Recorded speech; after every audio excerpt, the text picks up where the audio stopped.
Follow the Palestinian-Israeli conflict, and you'll hear that settlements are a major sticking point. But what exactly are they? Israeli settlements are residential areas built by Israel on occupied Palestinian territory, primarily for Jewish communities.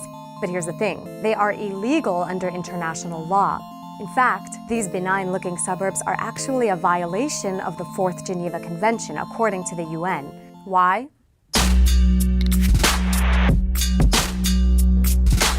Because the Fourth Geneva Convention, which outlines protections for civilians in a war zone, forbids states from transferring their citizens to occupied land. But Israel has been doing exactly that since it occupied the West Bank in the 1967 war.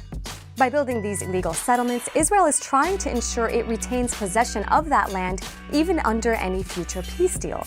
That's one of the main reasons why negotiations keep breaking down. While Israel insists that any agreement should allow it to keep most of the settlements, the Palestinians say they can't negotiate over land that Israel is continuously eating into.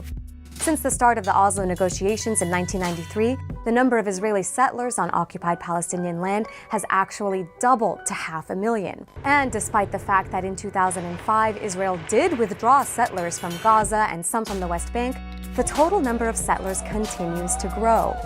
So, what drives so many Israelis to live in these illegal settlements? Well, many settlers go out of the religious conviction that it's their right to live there.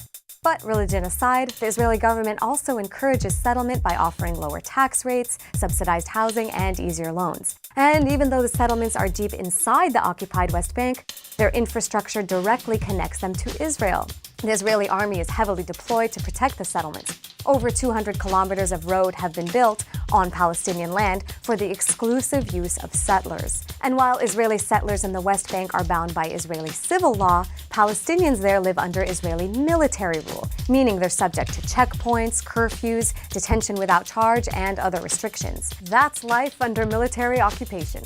So, what does this all mean in terms of a solution to the conflict or a Palestinian state? Well, the physical presence of the settlements themselves have broken up the occupied West Bank into many small, disconnected areas. And even though the built-up areas of the settlements make up barely 3% of the West Bank, the roads, military bases, and security zones that form the settlement infrastructure take up 40%. And it doesn't look like that number is getting smaller anytime soon. So there you have it. Negotiations stop and start over how much land either side gets to keep in the occupied West Bank. And all the while, the Israeli government continues to build more and more settlements on that land every year.